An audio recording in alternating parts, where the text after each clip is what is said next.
She gonna be here? Yes. Okay. I'm good. Email her tonight. Okay.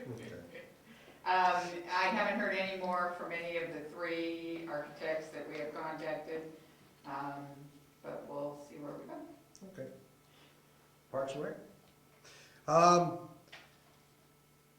We just signed off the bill Yeah, for the I Park and will Rec. email Ethan and tell him that we're sending it. So as soon as we have that check, she'll send it out, and I would encourage the Brookfield residents to participate, or have their children participate with the Wolfboro Parks and Recs, because it's a wonderful program. And now we get, huge savings for our town through this. It's a good deal. And there's a lot of adult things that you can do through the Park and Rec over there in Wolfboro too. So the information's over there. Yeah, that's a good plug. We buy down the rate that parents have to pay, and that's a savings, so that's a big help. Planning Board. Planning board met last night. We discussed things that, right here. We discussed our rules and procedures, and we are going through with making some changes that will be discussed again at the next meeting. We brought forth any proposed initiatives for 2011, and there's not really many things that face the planning board this year. So the planning board is going to tackle its rules and procedures, its site plan review. After going through our last site plan review, we decided that there were some changes that needed to be made to make it easier and to flow smoother. And separate site plan review from subdivision on their application, because there's some confusion on that, because some things that apply to subdivision do not apply to site plan review and vice versa. So they're gonna go through the planning board book, and if something major pops up in front of us, then we will discuss it. There is some legislation at the State House about workforce housing, whether or not that through town vote, we can choose to not have workforce housing in our town. Though we already have something in our zoning in place for that. But if that was ever presented to the town voted not to have it, not to be with it, then theoretically, we could remove that section of our zoning ordinance and not allow workforce or multifamily housing in the town of Brookfield. But I think that would open us up to challengers with builders, and our best bet, my personal opinion, would be to leave the workforce housing, multifamily housing zoning ordinance where it is. It's pretty well written for protecting the town of Brookfield from overdevelopment in that areas. Well, we look forward to see what the planning board recommends. And that's pretty much it. Okay. Oops, Ed might have something different to Yeah, I add. just wanted to make the announcement that I have a meeting with Michelle Long on Friday morning at 8 a.m. about the setting up the energy audit for the town. And the second announcement is on the 25th of April, Cynthia Copeland of the Stratford Regional Planning Commission is going to come and visit us to do a presentation and openly discuss with us any concerns we have, any questions about what the SRPC is. So she'll be here the 25th at 6 p.m. Got it.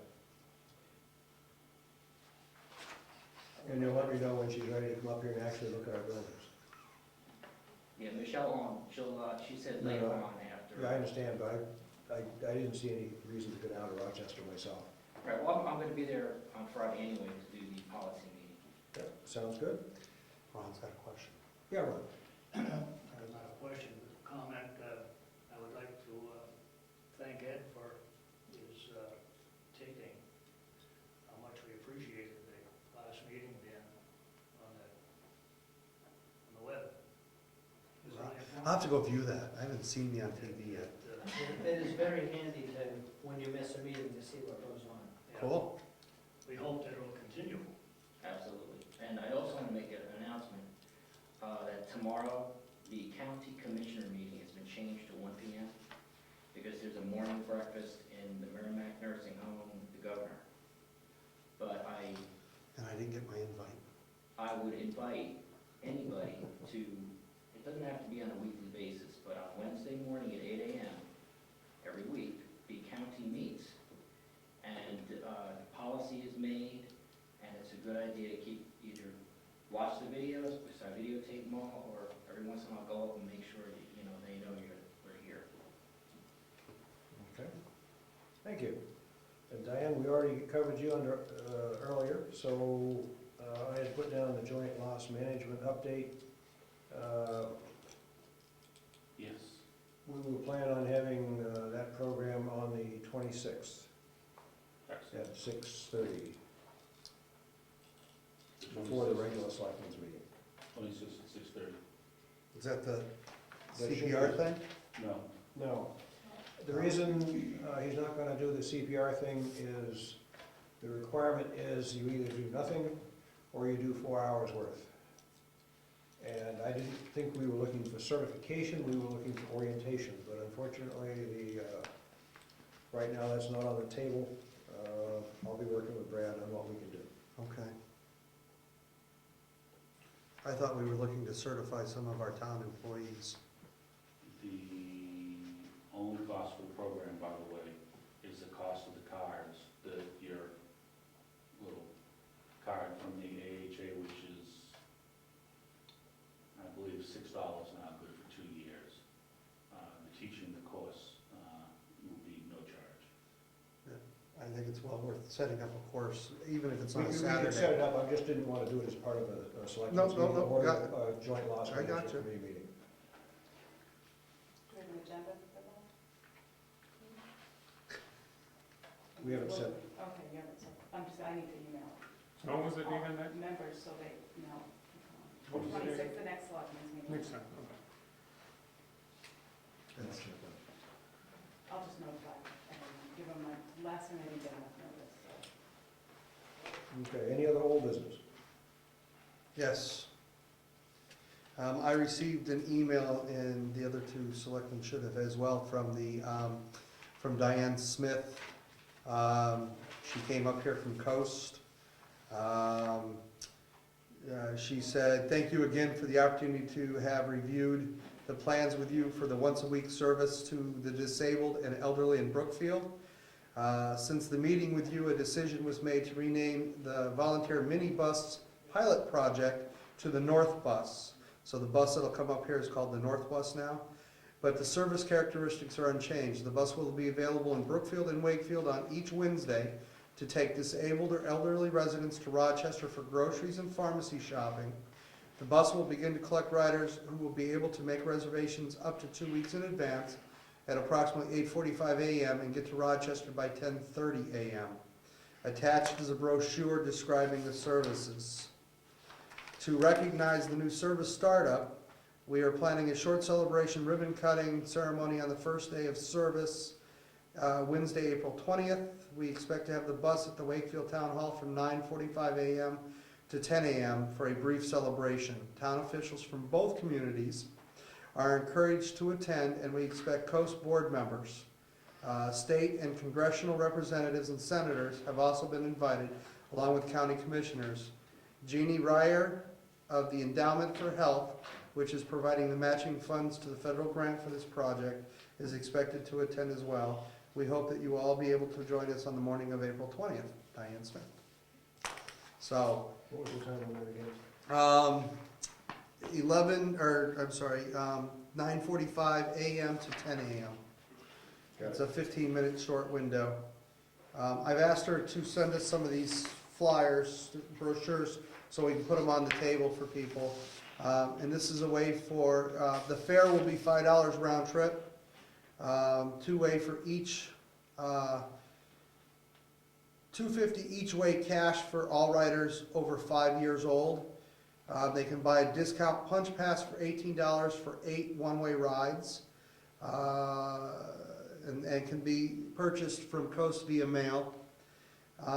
If that person who is taking the bus has to have a personal assistant go with them, that assistant rides for free. And it's wheelchair accessible. So I will post these on the informational board right out here for now. So anybody that's interested could look at it. You know that I just realized on the community link, probably. I can email it to you, Did because she send this is that through email. If you could send me that, I'll have it. Absolutely, I'll do it when I get home. And maybe something in the newsletter?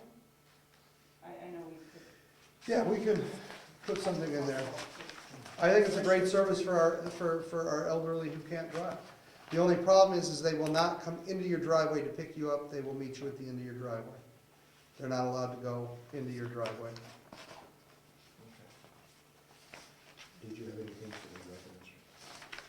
No, but Steve Patrick and I and Jim Murphy are planning a meeting in the next couple of weeks, just to kind of go over everything. And he was gone away for a couple months, so That's he's right. back, and we're going to kind of set some agendas and plans for moving forward. That's pretty good. Any other old business? No. New business? Hearing none, we're down to the mail unless anybody has any questions or comments. That's it.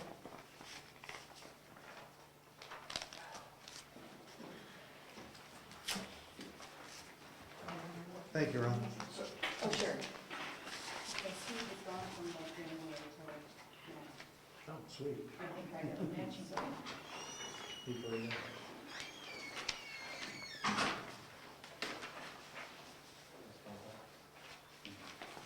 They just look It over. goes the same thing. What? Nothing, I'm just talking myself. You missed some stuff? It's that jet lag. Out gallivanting around in Southern California. You know what I can find, I think we actually need to do the minutes before she can do it. Yeah, I think it's the one Edit, I before. believe, is in the Okay. That's Oh, but I have the note and I'll bring it for the next meeting. I have a letter here that I'd like to read. It's the Board of Selectmen from the University of New Hampshire. It is a pleasure to inform you that Ed Nason has achieved the status of Master Rhodes Scholar. The T2 Center has created the Rhodes Scholar Program to recognize various achievement levels in our educational program for people who work in public works. Master Rhodes Scholar is the 4th achievement level, the last level in the Rhodes Scholar Program.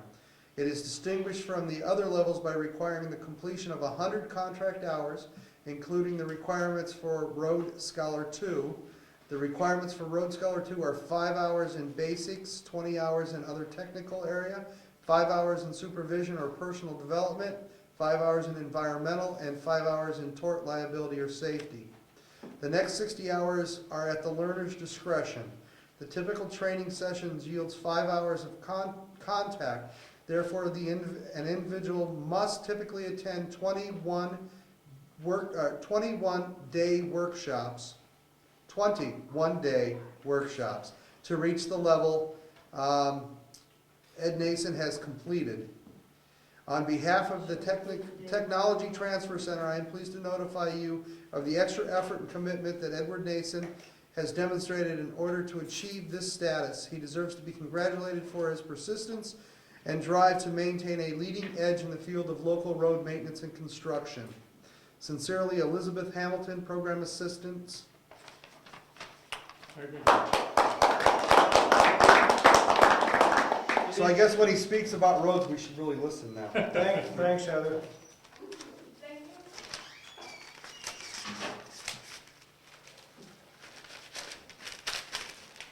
you. Okay. Now let's talk about my road. Yeah, let's talk about Unfortunately, it belongs to the state. They swept it today. I saw that, Okay, right into my driveway. we're doing paperwork, all right? Yes, well, that was in there. What's this? Just pass it down. Oh, this isn't for me.